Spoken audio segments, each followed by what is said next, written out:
Hello everyone, welcome to my YouTube channel Sujan public school. आज हम लोग सोशल साइंस के जो इम्पोर्टेंट क्वेश्चन है उसको पढ़ेंगे। तो आइए स्टार्ट करते हैं। हम लोग प्रथम गोलमेज सम्मेलन और द्वितीय गोलमेज सम्मेलन पढ़ लिए थे, तो आज हम लोग तृतीय गोलमेज सम्मेलन पढ़ेंगे। तो आइए स्टार्ट करते हैं।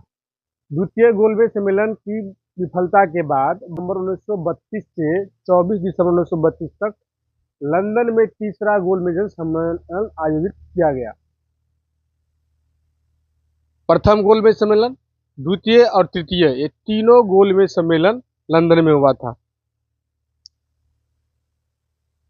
तृतीय 17 नवंबर 1932 से 24 दिसंबर 1932 तक। तीसरे गोलमेज सम्मेलन में कुछ प्रतिनिधियों ने भाग लिया। उस समय ब्रिटिश सम्राट जॉर्ज पंचम थे, ब्रिटिश प्रधानमंत्री रैमजे मैकडोनाल्ड थे, वायसराय लॉर्ड वेलिंगटन थे। तो हम लोग क्या देख रहे हैं कि जो प्रथम गोलमेज सम्मेलन था उसमें भी जो ब्रिटिश सम्राट थे वो कौन थे? जॉर्ज पंचम। और वायसराय लॉर्ड इरविन। और प्रधानमंत्री कौन थे? Ramsay MacDonald. द्वितीय में भी क्या देखे थे? केवल वायसराय चेंज हुआ था। द्वितीय में वेलिंगटन को वायसराय बनाया गया था।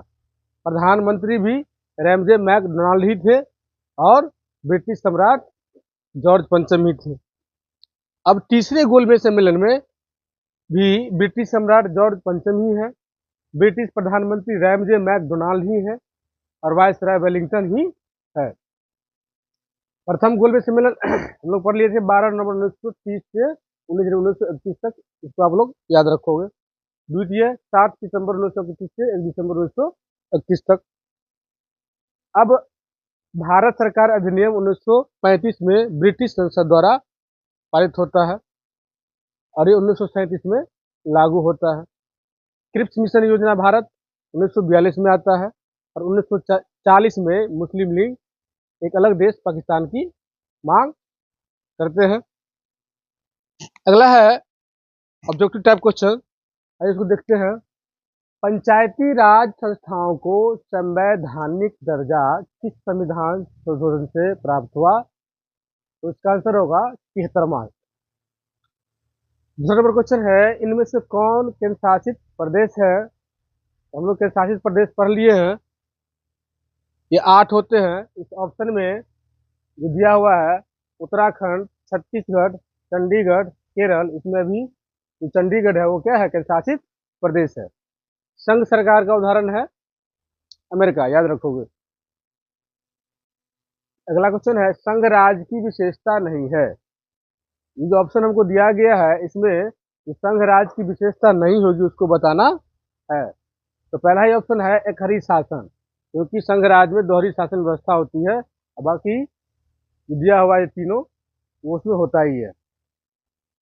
अगला क्वेश्चन है, दल बदल कानून किस पर लागू होता है? तो सांसदों और विधायकों पर क्या होता है? दल बदल कानून लागू होता है।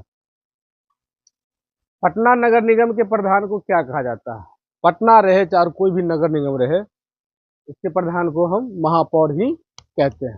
अगला क्वेश्चन है, भारतीय संविधान के अनुच्छेद 19 में देश के सभी नागरिकों को कौन सा मूल अधिकार दिया गया है? याद रखोगे, स्वतंत्रता का अधिकार दिया गया है। कितने अनुच्छेद में? 19 अनुच्छेद में। अगला क्वेश्चन है, पंचायती राज के त्रिस्तरीय स्वरूप में इनमें से कौन नहीं है? ग्राम पंचायत है, पंचायत समिति भी है, जिला परिषद है, इसमें नगर निगम नहीं है। अगला क्वेश्चन है, सत्ता में साझेदारी सही है क्योंकि विभिन्न समुदायों के बीच टकराव कम करती है। क्या करती है? सत्ता में साझेदारी क्यों सही है? क्योंकि ये विभिन्न समुदायों के बीच टकराव कम करती है। अगला क्वेश्चन है, इनमें से कौन नगर निगम के आय का स्रोत नहीं है? इसमें आय कर ही है क्या? ये आय का स्रोत नहीं है, बाकी मकान कर भी है, जल कर भी है और शौचालय कर भी है। तो देखिए, आप लोग किसी भी क्वेश्चन में कोई तरह का कंफ्यूजन हो तो आप पूछ सकते हैं। किसी को कोई दिक्कत है?